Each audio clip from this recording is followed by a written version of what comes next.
Hi guys, welcome back to the channel.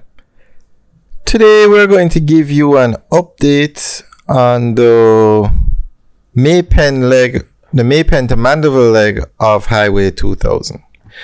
Now, this project was to finish in April 2023, but it was announced that the date changed to August 2023.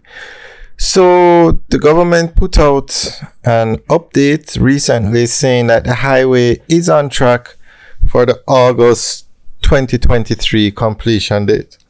So this is the actual highway that we're driving on. This is a section from the section of the highway that's going through the Melrose Hill. So this is the Melrose Hill bypass section of the highway. So based on what we're looking at, August 2023 looks feasible. That's 14 weeks away. The end of August will be 14 weeks. So this is definitely possible to finish in August. All right, so we're just going to give you a quick summary of the project and then go through the article. So Highway 2000 is a project to build a highway from Kingston to Montego Bay. Now, the highway is being built in phases, and the Kingston to Maypen leg of the highway is finished. It's up and running. It's a toll road, and that works. And now they're building out a section from Maypen to Mandeville. So that's the section that we're looking at now, and that's the section that's to be completed in August of this year. And then they announced that the highway, another section will be built from Mandeville, or more specific, Williamsfield to Hodges in St. Elizabeth. And that should start later this year once this section is finished. Well, with the delay, remember this section was to finish in April. So with the delay, and it's finishing in August, I'm not sure if that additional section to Hodges will start this year again. But we'll keep you guys updated once they tell us what's going on. And then the highway will continue until it reaches Montego Bay.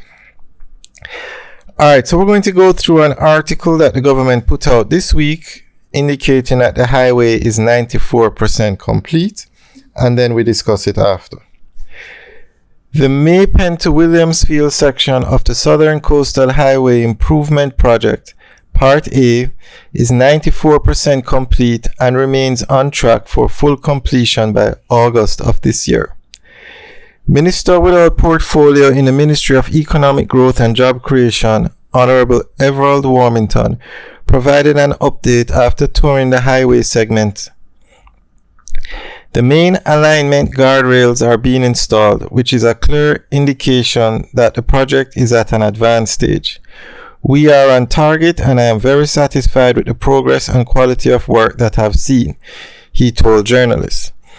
Minister Warmington indicated that the major works left to be completed are the interchanges at the start point in Maypen and Melrose Hill, as well as the installation of the tolling system and testing. Overall, the scope of the project includes the construction of approximately 23 kilometers of 4-lane rural arterial divided highway from Maypen to Melrose Hill, as well as the upgrade of approximately 5 kilometers of existing Melrose Hill bypass to a 4-lane rural arterial divided highway. An interchange in the vicinity of Clarendon Park with a link road from the highway to the main road are also included. After completion, the new alignment is expected to cut the current traveling time from Maypen to Williamsfield to about 15 minutes.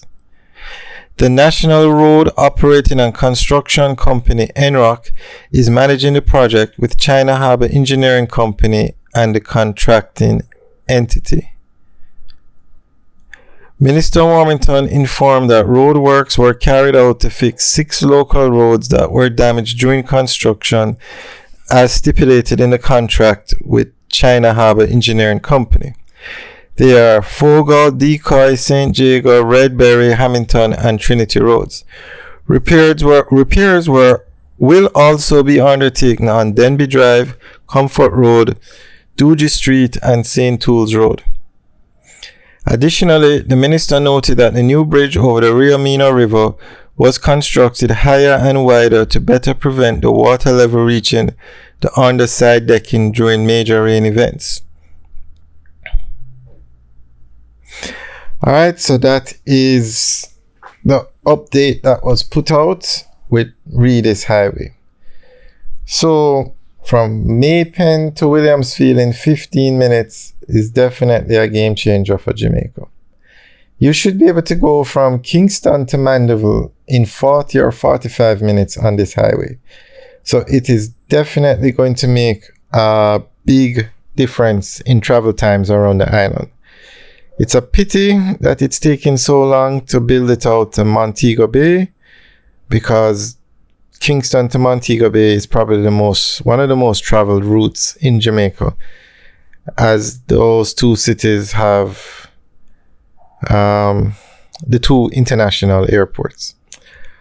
Alright guys, let us know what you think about this update and this road being completed in August, and also the 15 minutes from Maypen to Mandeville.